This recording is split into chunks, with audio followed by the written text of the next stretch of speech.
Welcome back, guys. So, water is a fundamental of survival, right? A person can survive, believe it or not, over a month without food. You probably wouldn't know that from living in America. You know, we don't really behave that way. But we can only make it about, well, really, a little more than 3 days without water. You're forced, you can sometimes go longer than that, but not much more. And it could be a generous estimate to say you could go over 3 days. Now, my father-in-law was general manager of a mission called IDES, International Disaster Emergency Services. He was the director of that for over a decade. And during that time, IDES got the opportunity to purchase and provide drilling equipment that was used to kind of help regional missions to provide wells for villages in Africa. Now, we worked with IDES after Harvey. Some of you guys were the recipients of some of what IDES does because the sheds that we provided for different people are from IDES, okay?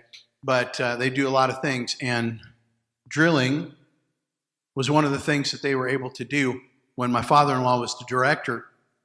Now, it's interesting, finding the water and drilling the well was definitely a challenge, but according to my father-in-law, often the most difficult task came after the well was finished. Because many of the people in the villages had never seen clean water before, pure H2O. Everything they'd seen was from the groundwater that they had to drink. So, as a result, when they first saw this, they didn't trust it because it was completely unfamiliar. This thing coming out of the ground that looked completely different from what they'd had to drink the entirety of their lives. As a result,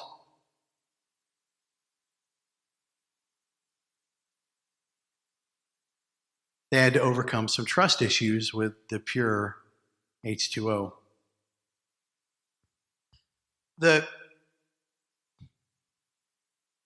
need for salvation that we have through Christ, guys, and the blessings of living in real community are a lot like our need for water.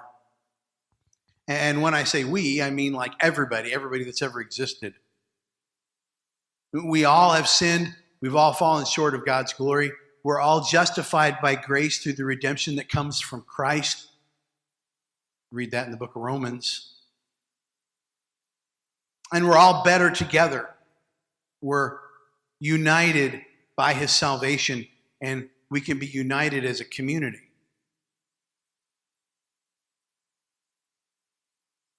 The church is kind of a supplier, a purveyor of this message. You know, this kind of announcement that we're better together, that we all need salvation, that Christ came to make it possible for us to have something that we all need. So we sort of seek to supply the opportunity to meet Christ and be able to do life together. And we accomplish that by reaching out, not only to each other, and we do that, we kind of reach out to one another when there's a need, but we also reach out to people that aren't yet kind of a part of our community. Like this part of the Meet Zeke presentation tells us. That's why one of his arms is representative of outreach, because what we want to do is we want to have a positive impact or thumbprint on everybody that our outreach might be able to touch by the things that we do and who we are. All right. Now, unfortunately, though, much like water, there could be a drastic difference between the qualities of outreach that people have experienced. All right? For that reason, there can be a drastic difference to the kind of community that they're exposed to. Sometimes it's pure. Sometimes it gets kind of clouded with extras that kind of mix in and may even make it a little bit unhealthy. And if a person has only known that sort of cloudy, unhealthy version of community, it can be that much harder to recognize and trust the version that's pure. Now, the building block of pure water is the H2O molecule, right?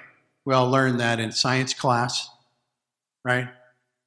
Got my little elementary school model here. The H2O molecule, okay? And so we've got two H's and an O, right? We've got the oxygen, big oxygen molecule, and the two hydrogens that are kind of flowing around it. Just imagine they're flowing around it, okay? You know, I'm not that good. But that's kind of the building block of what is pure as far as that kind of water goes. Well, if we want to build pure community at a place like this at C3, we're going to need a different kind of H2O molecule. We're going to need an O. We're going to need two H's. Those H's are going to be a little bit different. But pure outreach, when it's the kind of outreach that makes God pleased, the kind that's modeled after what He gave as an example, is an O with a couple of H's attached to it. That's what we're going to talk about today. We're going to be looking at a story from the life of Jesus, and we're going to be looking at the book of John chapter 8 to do it. So if you have a Bible, you can turn with me to that, okay? It's also going to be on the screen. And we're going to start in verse 2. And I'm just going to read to the first part of verse 6 to get us down the road a little bit, so to speak. All right, at dawn, He, meaning Jesus, appeared again in the temple courts where all the people gathered around Him, and He sat down to teach them. The teachers of the law and the Pharisees brought in a woman caught in adultery. They made her stand before the group, and they said to Jesus, "Teacher, this woman was caught in the act of adultery. In the law of Moses, we're commanded to stone such a woman. Now what do you say?" Now they were using this question as a trap in order to have a basis for accusing Him. So the teachers of the law were the ordained teachers, and they served as representatives of Moses to the people in interpreting the law of Moses. They were educated as rabbis. They served as lawyers in legal cases. It's interesting thinking about all that then, that they brought this woman to Jesus, saying she'd been caught in the act of adultery, okay? See, I mentioned that whole lawyer part because I just want us to stand here like a jury for a second. And we'll just talk about some things that even as a non-lawyer, I think are a little bit obvious.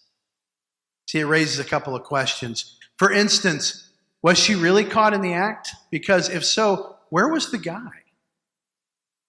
Right?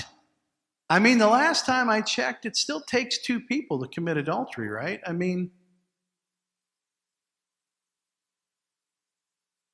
like I know this is church, but I mean, you know, right?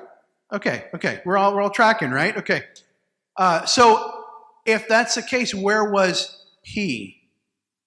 See, they would both be guilty, and based on the law of Moses, then they would both be subject to the law's punishment.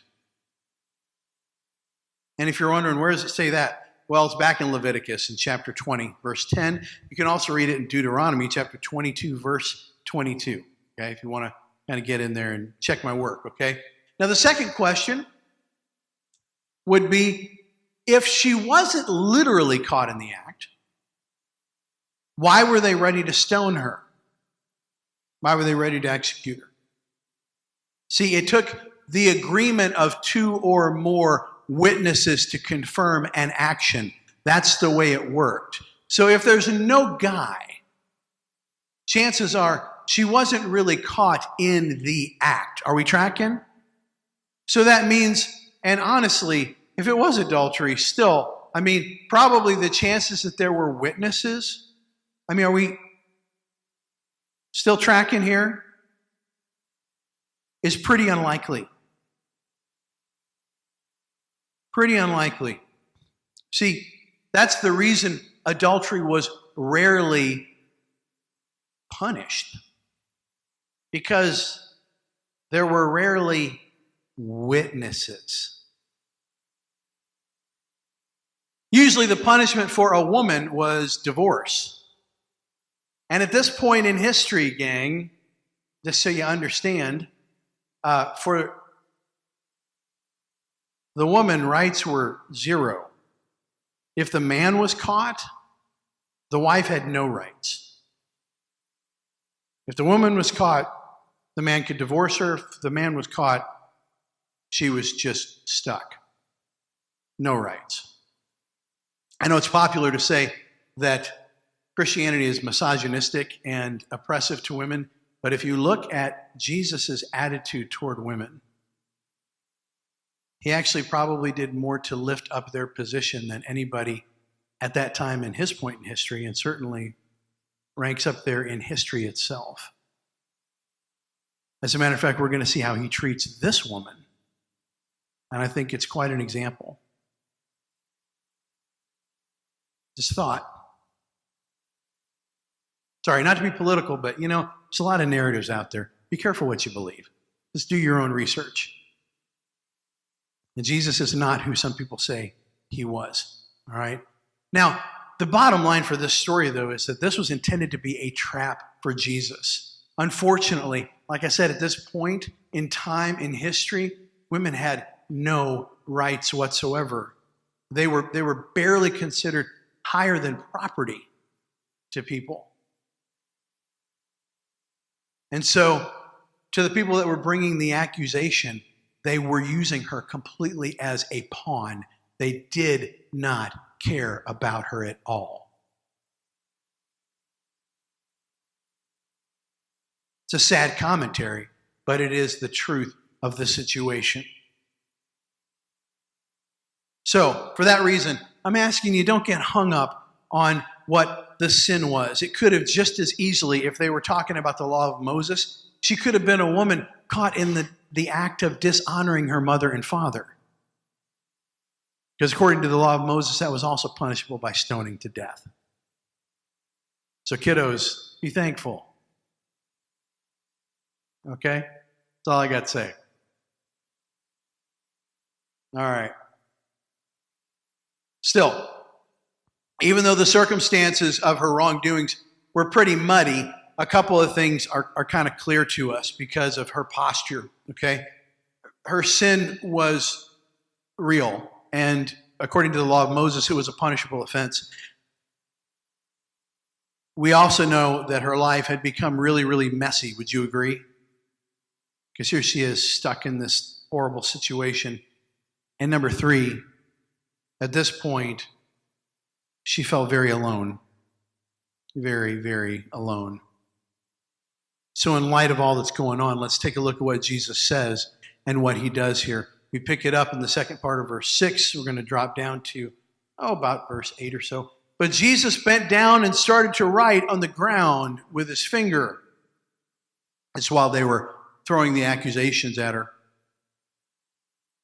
When they kept on questioning him, he straightened up and said to them, "If any one of you is without sin, let him be the first one to throw a stone at her."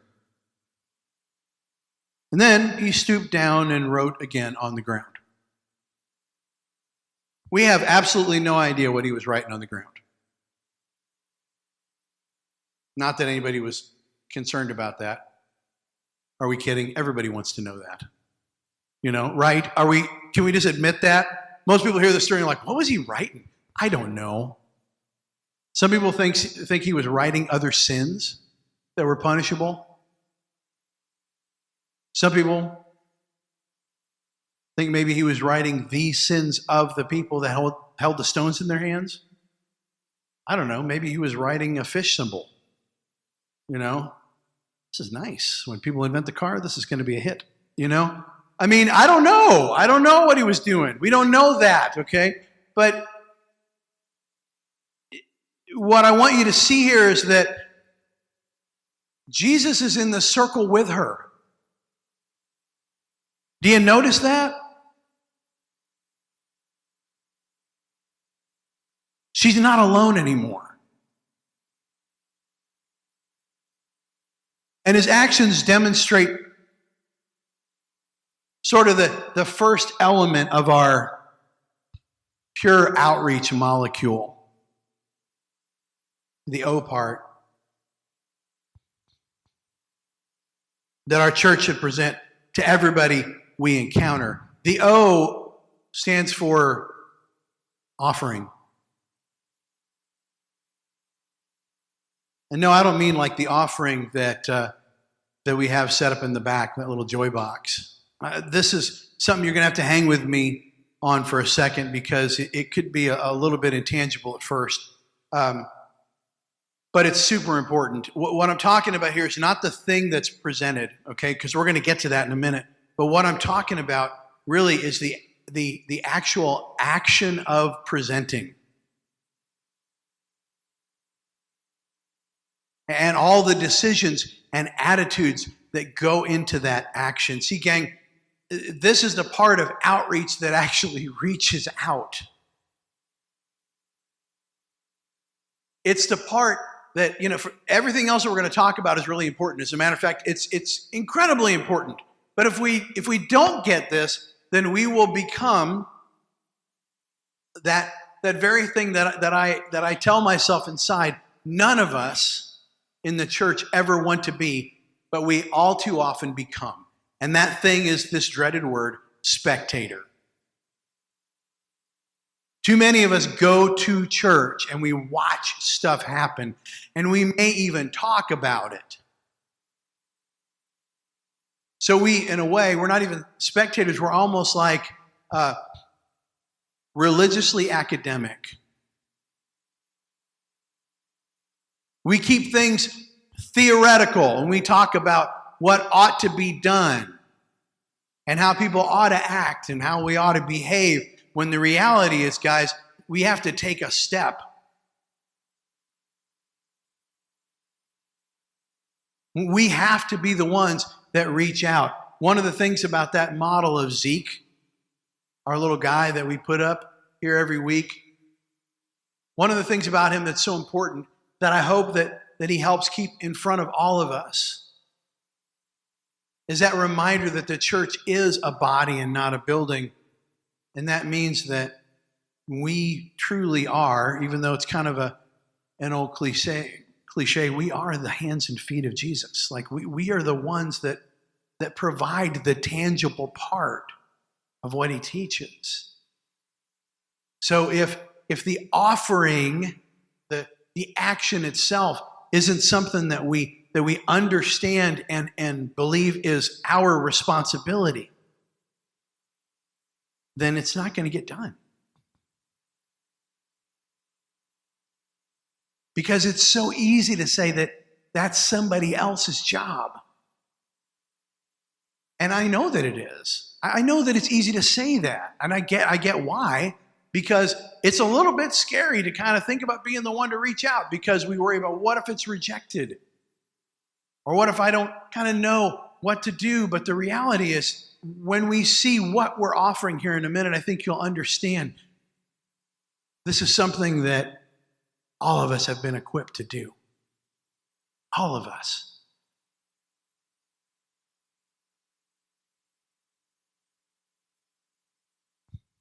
And we need to pay close attention to our Savior, to what Jesus does here. Because he models this to us in this story and really in his life. And he has the expectation that we'll do the same thing. Now, think about our story here. Jesus could have said everything that he said. He could have done everything that he did in order to satisfy the teachers. He could have done that from a very neutral location in the story. He could have stayed next to the teachers. He could have been on the edge of the crowd, right? I mean, he could have positioned himself anywhere. And we all know, right, because they even teach classes on this stuff now, nonverbals, how we position ourselves, those matter, right? People take verbal cues from where we're at and what we're doing. So he could have, and I'm also going to step aside and say, I believe that Son of God probably understood that stuff.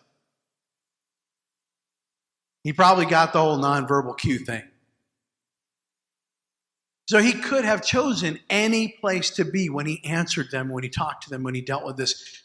But he chose to be in the circle with her. Now we don't see this explicitly shared in the text, but I tend to think that at certain points he may have even been between her and them.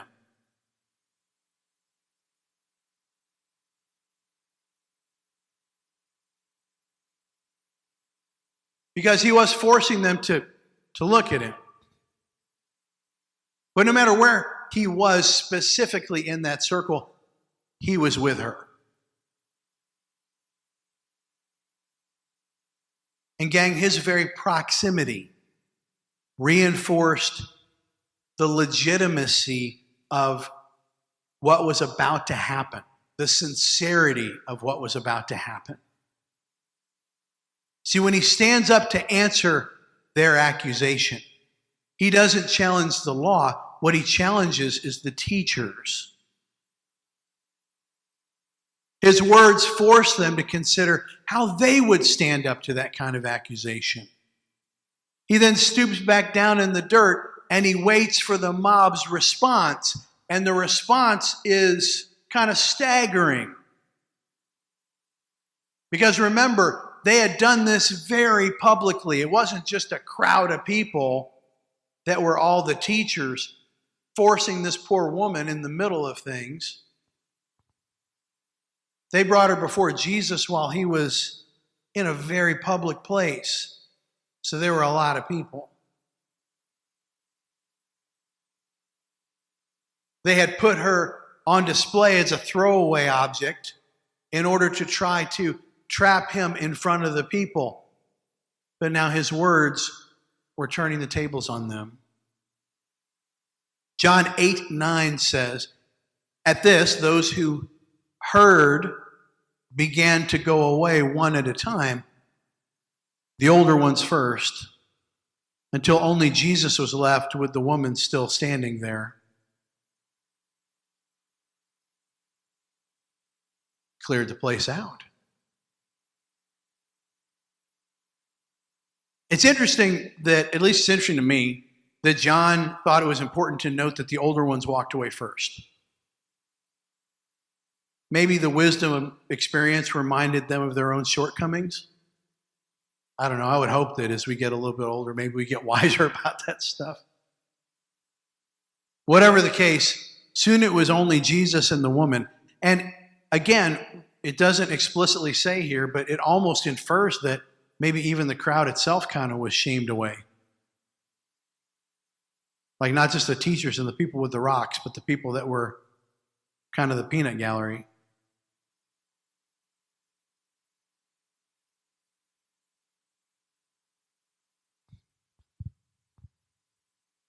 But even if there were still some people lingering in the background, the main players were all gone.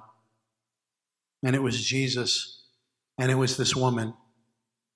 And we get to see the second part of kind of our pure outreach molecule, one of our H's. It's what we're offering here. One of the things that we're supposed to offer is help. There's a lot of lessons to be learned from this story. It's an incredible story. But maybe one of the most obvious right now that it can be easy to sort of glide over is that the woman is still alive. We get to this point in the story and she's still living. And I don't want you to miss how significant that was.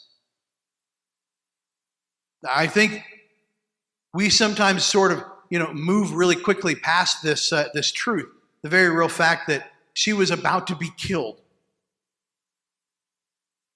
I mean, the teachers of the law, they didn't care about her, but they must have assumed they had some kind of an ironclad case. And regardless of how successful they were in trying to trap Jesus, at the end, they were going to stone this woman.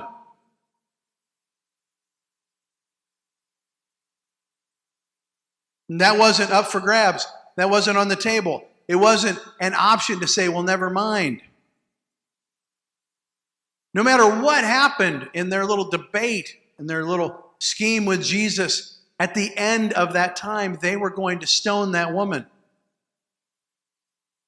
Now, as we look at the place that this element, this help element of outreach intersects with our life today, I'm not saying that saving somebody in imminent physical danger will be a regular part of how we reach out and build community. Although, in our world and in our city, where abuse and human trafficking is rampant, it's certainly a possibility. Is it not? So it's not that we shouldn't ask ourselves, would I be willing to reach in and try to save somebody's life? Because there are ministries in the city that do that every day.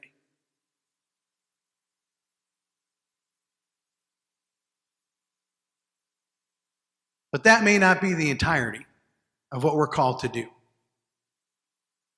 It's certainly a part, but not the entirety. What I'm saying is, and what we all know to be true, I think, is simply this. Life is really messy, and often what people need the most first is just help.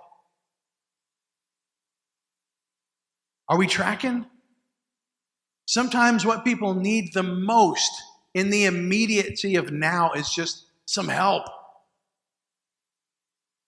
And maybe that comes in the form of a meal. Like somebody's in the hospital and it's just crazy busy, or something's happened and they just don't have time to cook. Or maybe somebody's lost a job. And somebody brings them a meal or brings meals for a couple of nights. And that helps.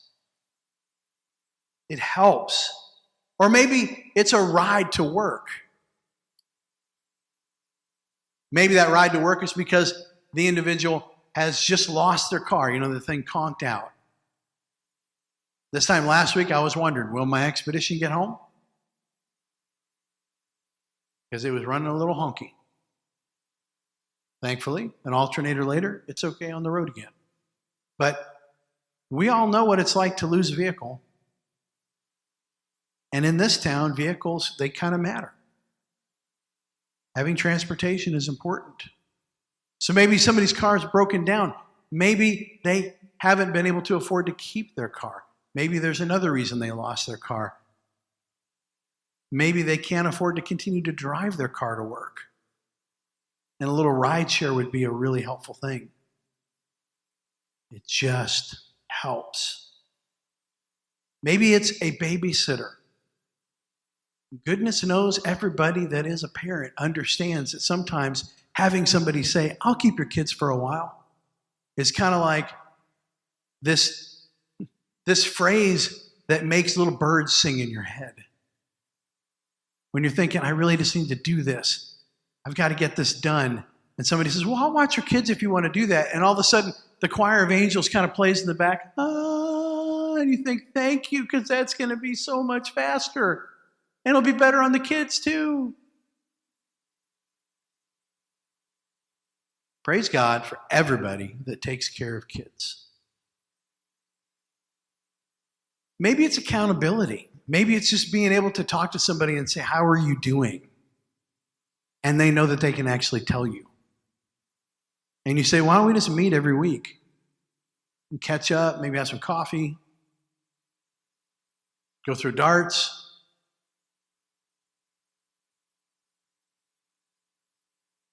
And we'll just talk. Sometimes it's all about listening. There's an almost endless list of ways that we can offer help. And they all demonstrate to people what that together part of life together is really about, what it can look like. But it can't end there. See, if you think about it, Jesus had helped this woman in an extremely tangible way, right? I mean, there's no way to deny that. She was going to die and now she's going to live. But I'm putting myself in her shoes and just put yourself in her sandaled feet for a second. Goodness knows in what circumstance she was taken, okay? They brought her kind of by mob into this public arena. Was she standing there half-dressed?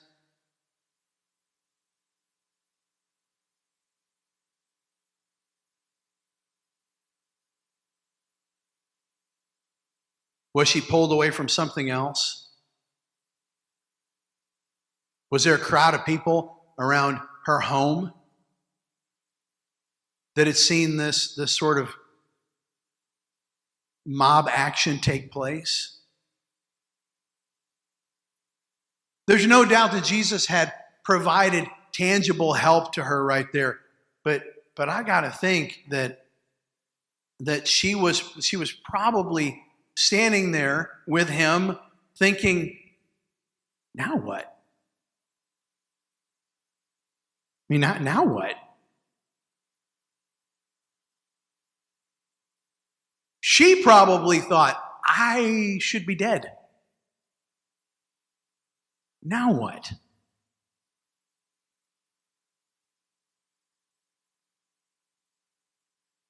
See, and how he responds. It's this part of outreach that I think sometimes we forget is so important. Maybe we just take it for granted. See, because outreach, godly outreach, is made up of more than just help. The final and essential element of Christ-like outreach is hope. It's offering help and hope. Let's read again, kind of close the story out. John 8, 10, and 11. Jesus straightened up and he asked her, "Woman, where are they? Has no one condemned you?" I kind of imagine he had to have a little bit of a smile on his face. Has no one condemned you? No one, sir. Then neither do I condemn you, Jesus declared. Now go, leave your life of sin. Now what I'd like you to see in this section is the process Jesus uses as he addresses her situation, okay? First, he asks her this question, where are they? Has nobody condemned you? Notice what he doesn't do. He never behaves as if she's somehow innocent, okay? He never pretends that her life is something that it's not. And I think that's really important. Because, gang, if we want to offer real hope to somebody, I think the first thing we need to do is honor folks with honesty. There's no hope in pretending or in offering flowery platitudes to somebody that gloss over reality.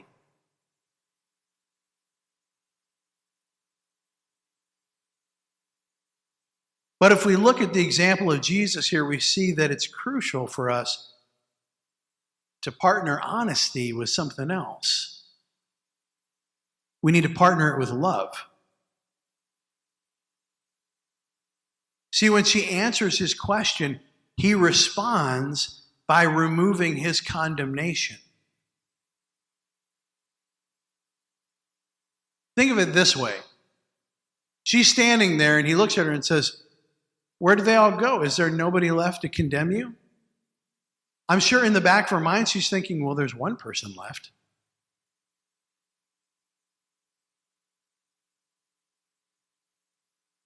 But she sees where he's going and she's very hopeful. And so she says, "No one, sir." And once she answers, he confirms her hope and removes any doubt in her mind. "Well, I don't condemn you either."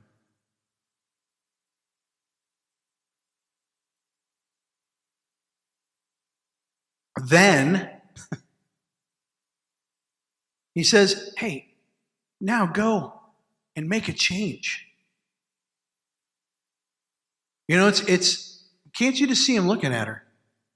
"Well, I don't condemn you either. So now take this opportunity and get on a different path. Take this opportunity and make a different choice." We've said this a million times at C3, the principle of the path. Direction, not intention, leads to your destination. Every path has a predetermined destination, right? So if you're heading down a particular path and you know where it leads and you don't want to get there, what do you got to do? You have to change your path, right? It's just that simple. You don't want to end up there. Just point yourself in a different direction. And that's all he's saying. All right, now you got an opportunity. Point yourself in another direction.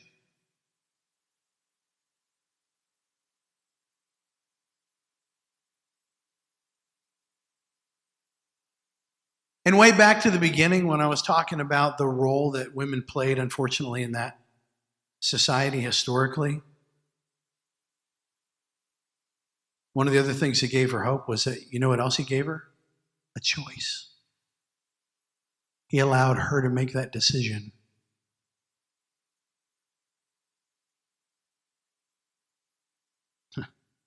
There's your real choice, gang.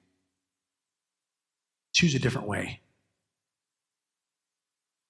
He honored her, spoke to her as a human being, looked her in the eye, treated her like one of his children, someone he created.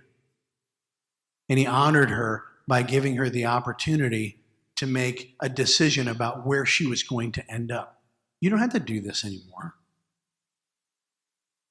You don't have to make that decision anymore. You can make a different decision, and it can lead you to a different place.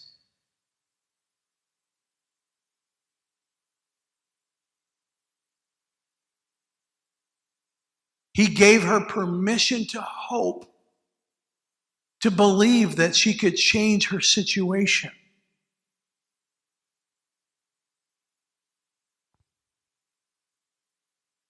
Yeah.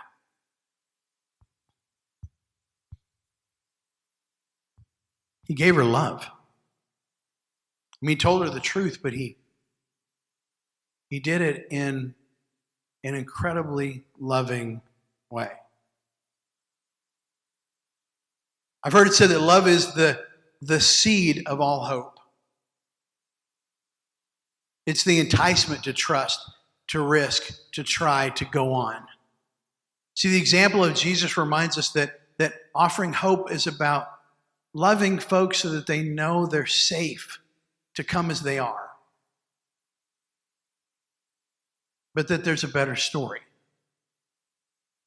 There's life to the full. There's something more. And that it's available to them. And they can make that choice to follow that path. King, that's what outreach is really about. I mean, it certainly isn't about somehow coming in to pad our numbers. It should be painfully obvious that I don't care about that. What we're concerned about is the lives of people. Reaching out, truly offering them help and hope. Letting them know nobody has to stay stuck. You don't have to repeat this thing that maybe you sort of hate, this cycle that you feel like you're sort of in. You can make another decision, and you can find some folks that will encourage you on the way. If I had to sum up the idea of what happens when we combine all these things together, I'd say it this way. People are most likely to hear and respond to truth when it's presented in love. People are most likely to hear and respond to truth when it's presented in love. So, gang, no matter what you do this week, make sure that outreach is a priority for you. Ask yourself right now, and as we continue on through the end of our time together, just make the decision to pray about who can I reach out to this week? Who can I speak to? And don't complicate things by thinking, what does that kind of look like? Offer help and hope. Just pray for the opportunity to offer help and hope.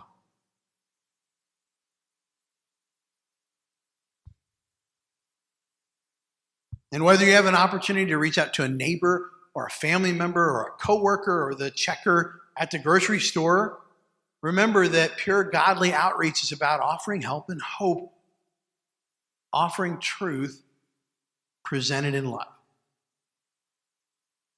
And just go do it. Let's pray together.